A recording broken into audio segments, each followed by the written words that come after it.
I've just got time to warn you before we go that if you're in England and own a cat, you have just 9 days left to get it microchipped.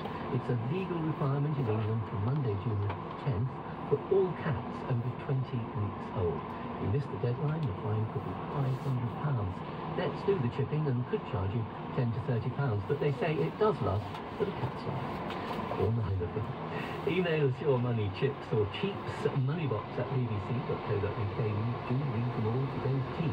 Sarah wrote Ian Morris on behalf of Joe Kasler, studio manager, Lindsay Akers, our editor was Craig Henderson, and I'm Paul Lewis. Thank you, Paul. There's comedy courtesy of our Dead Ringers in just a moment. As we turn our attention to the issues up for discussion, any questions, and your chance to share your opinions about them and any answers. Lisa Arnold is here now to whet your appetite. Jane, hello. Donald Trump convicted on 34 counts, also still running for president. Should Britain worry? 03700 100 444 is the number to call. Should those receiving a triple lock pension do a year of national service? That was the suggestion made last night. One of the panelists said those currently receiving their pensions were the luckiest generation that probably has existed in history. Thoughts 03700 100 444. What does the experience of Diane Abbott this week tell you about Keir Starmer's Labour Party? And Labour wants to add VAT onto private school fees. Could and should state schools cope with the hundreds of thousands of extra students who would then no longer be able to afford private schools? 03700 100 444. You can email emmy.answers@bbc.co.uk. You text 84844, text for charge at your standard message rate, or tweet for free, #BBCAQ, all lines open now. Thanks, Lisa, and any answers begins at 2:15. Now radio for It's Dead Ringers, which was reported at the Hay Festival. We're going to hear the real reason the Prime Minister called an election and the unusual ways that Keir Starmer is hoping to appeal to the electorate. But This trial has been a disgrace, a sham. This verdict is so biased, so biased. Remember, if they can do this to the Donald, then they can do this to any ordinary American who's tried to hide hush money paid to a porn star to stop her going to the press to blab about the affair they started with her just after the birth of their 5th child by their 3rd wife. The question the whole world wants answered now is, am I still running? Of course I'm running. Me and fake Melania have just got as far as Tijuana, just across the Mexico border. We got money, guns, and fake passports. She's Gloria Estefan, and I'm Julio Iglesias. This is far from over. I like Tijuana, you get good belts.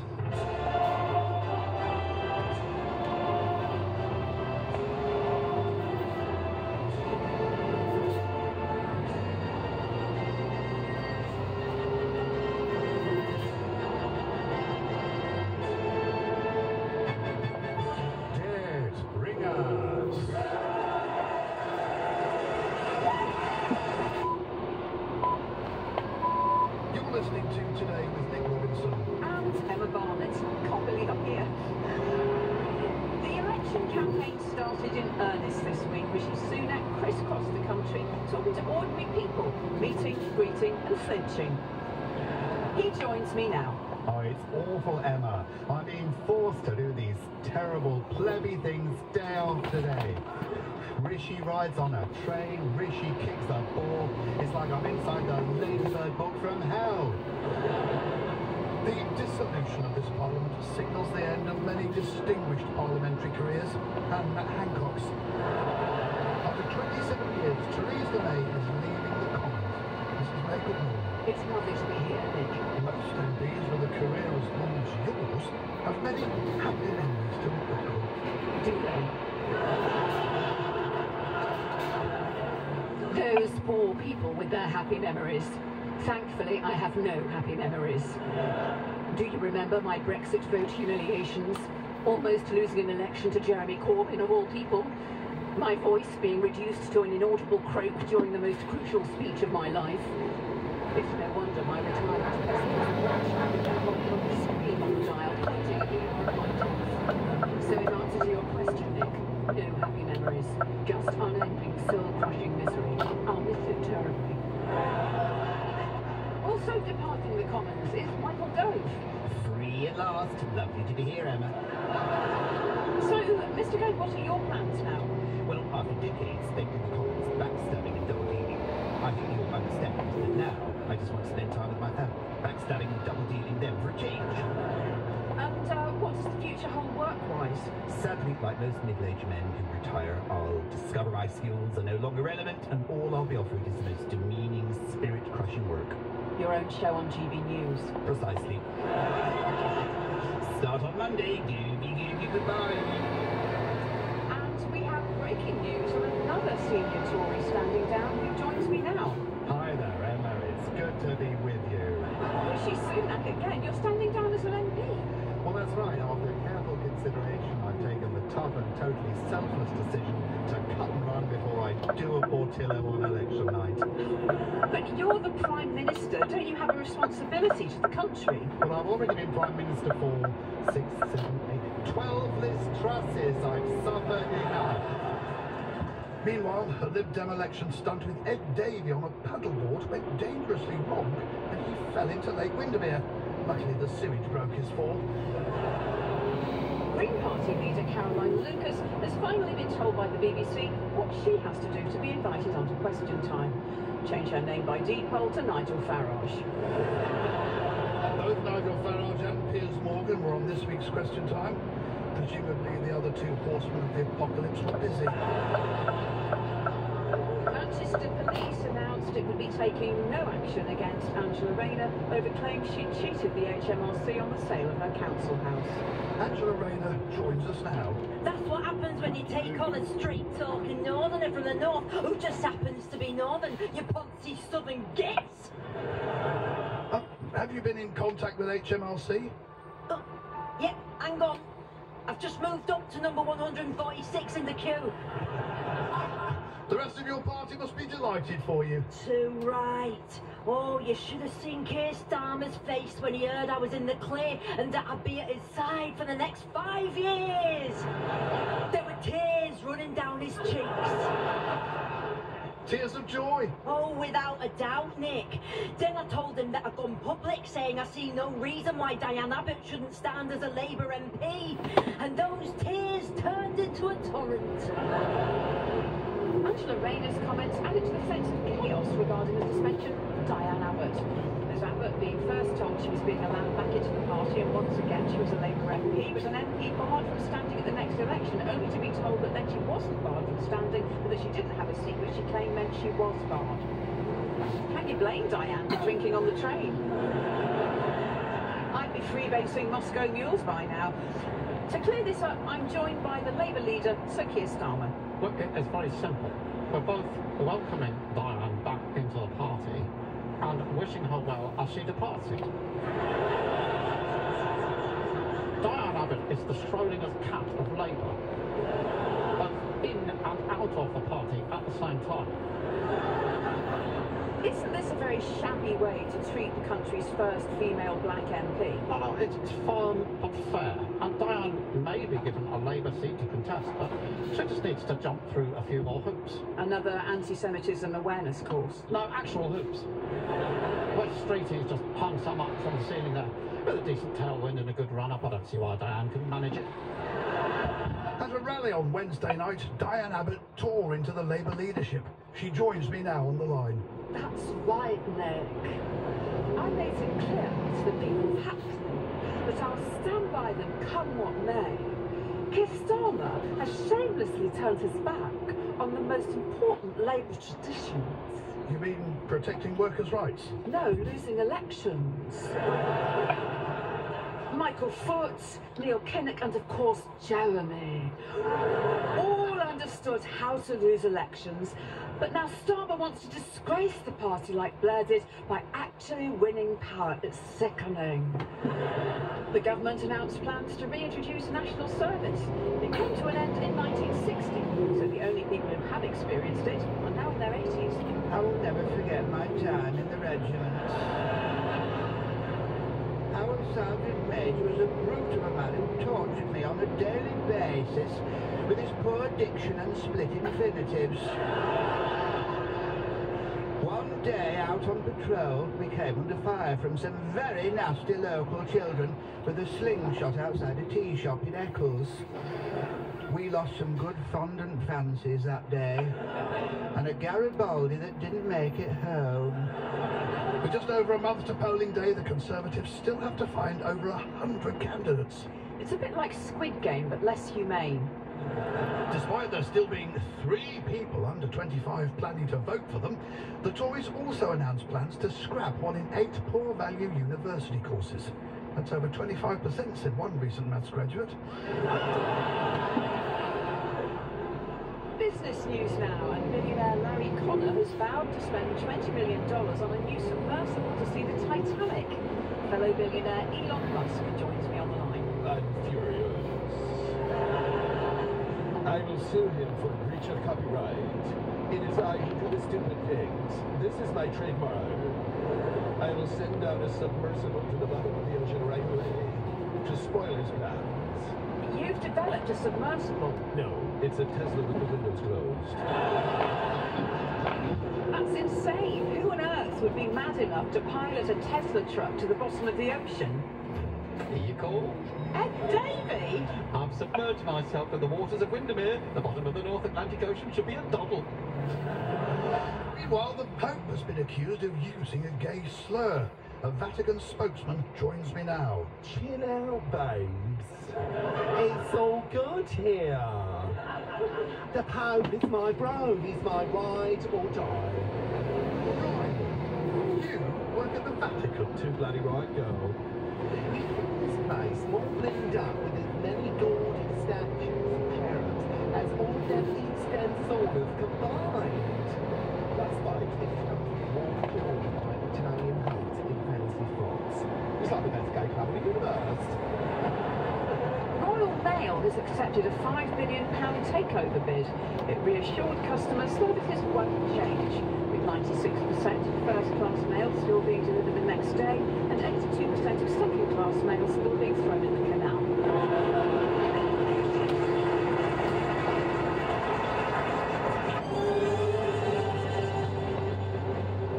This looks like the end. The Daleks have finally trapped us. Can't you do something, Doctor? It's too late. You cannot escape the Daleks. We have superior numbers. I am Dalek Zek. I am Dalek Khan. Ryan? You don't look like a Dalek. Ryan is our recruit, part of our new National Service scheme.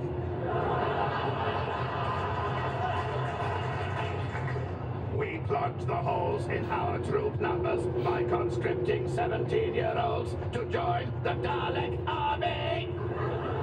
It'll never work. Incorrect! This is a plan with no drawbacks. Exterminate! Exterminate! Go on, Ryan. Say the line. Don't want to. Say it, or we will find your parents. Oh, so lame. Oh, exterminate. Hey, come on, listen to me, Ryan. You're not evil like them. Join me and Ruby and travel through time and space. Yeah, you want to see the inside of the TARDIS, don't you, Ryan? God, no. No one likes that baby stuff anymore. I watch like Fallout and like Amazon Prime. But you liked the episodes with the Daleks in, didn't you, Ryan? Oh, you're rubbish, Watson. The Borg are much better. You read Preston. What are you going to tell us, Mum? That Ryan died in a good cause, so that us elderly Daleks can enjoy the triple lock pension class variety. Aren't you unite? Aren't you unite?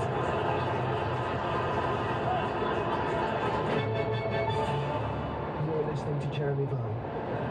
Sometimes the downer won't pass until the upper kicks in. With me is Shadow Chancellor Rachel Reeves. Miss Reeves, you've got all these things you want to do, but you've also committed to not raising national insurance or income tax. Is that sustainable? Oh, Jeremy, I think there's been a mix-up. These are campaign promises. No one's actually expecting us to do these things. I'm afraid they are. What? What, they actually think we're going to do this stuff? Are they complete idiots? You claim you're going to pay for the spending by having the highest growth in the G7. The highest growth in the G7, but that's not even in our control. It's a comparative measure. By definition, it's dependent on outside variables. I can't believe anyone's taking this nonsense seriously.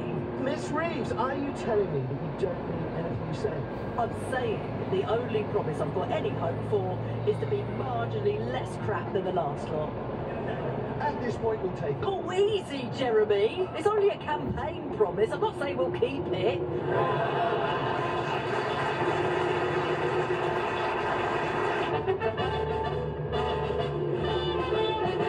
No, let me speak.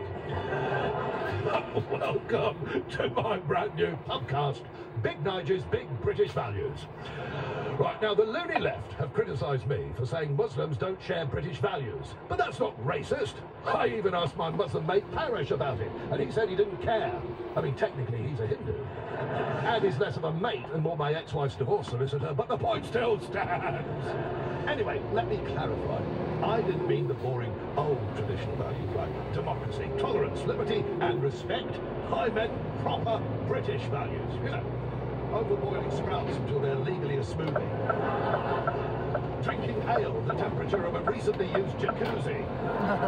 Hating Meghan Markle, but you can't quite put your finger on why. Telling people your new GP is Pakistani, but he seems nice. Asking young barmaids deeply inappropriate questions knowing full well they can't walk away. Real British principles. Right, that's that cleared up. So, I'm off. Anyway, Laura, love, mine's a pint of best. Oh, and I meant to ask, what's the oldest bloke you've ever had it off with? Asking for a friend.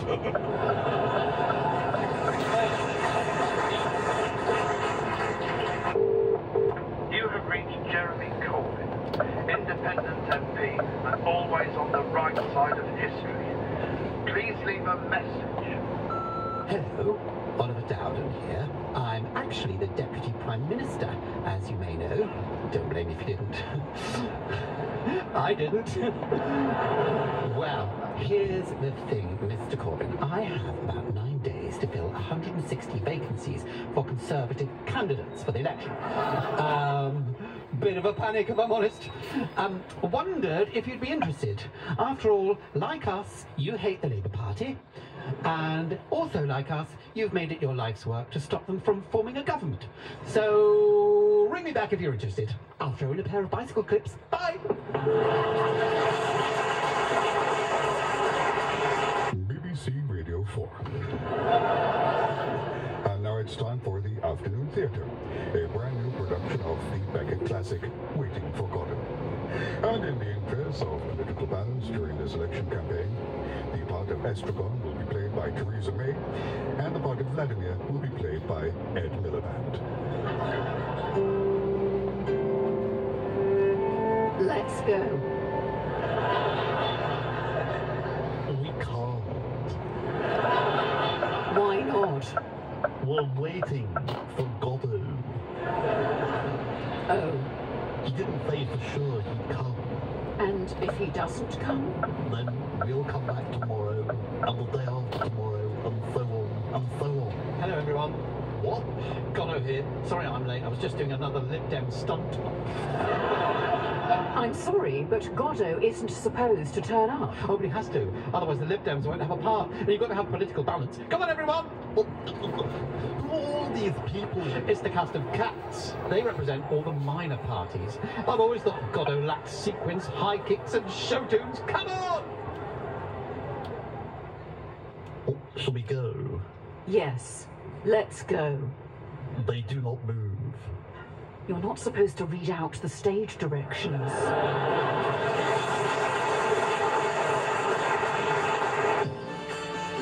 Hi there, and welcome to OnlyFans.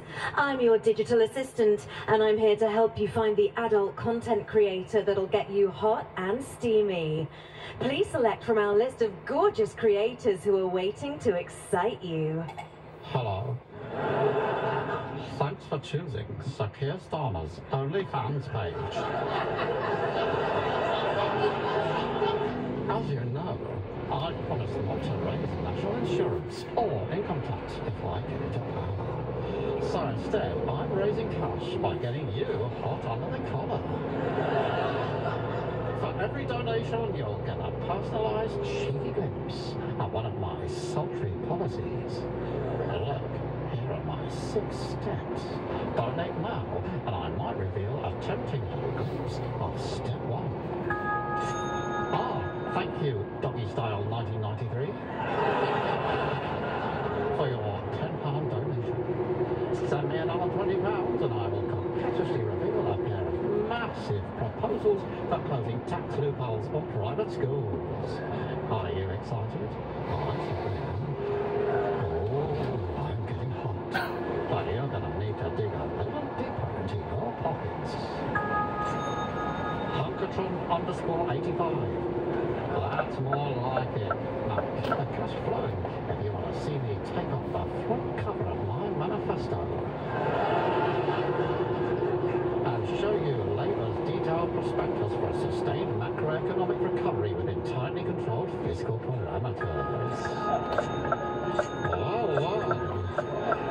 Looks like we will be the country with the largest growth in the G7.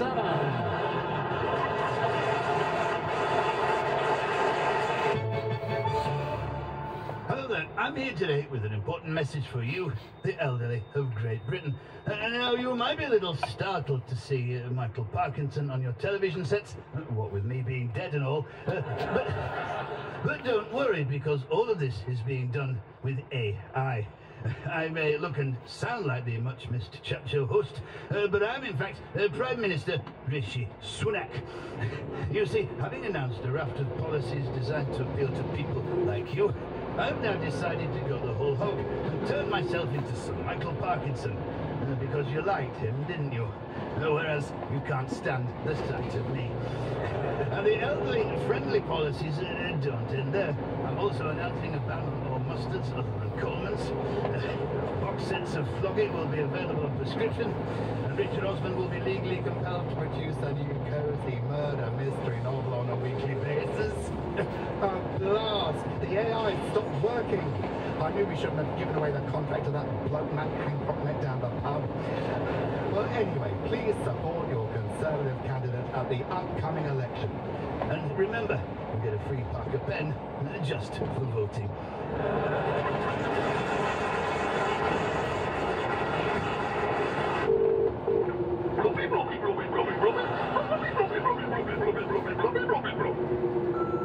Hello, Oliver Dowden here. Mr. Blobby, we at the Conservative Party are big fans of yours. After all, your combination of clownish clumsiness and incomprehensible bluster is exactly the kind of thing that got Boris elected in 2019, so... And we're very much not scraping the barrel here. How would you like to stand as the Conservative Party candidate for Nottingham South? Robbie! There's no need for that language.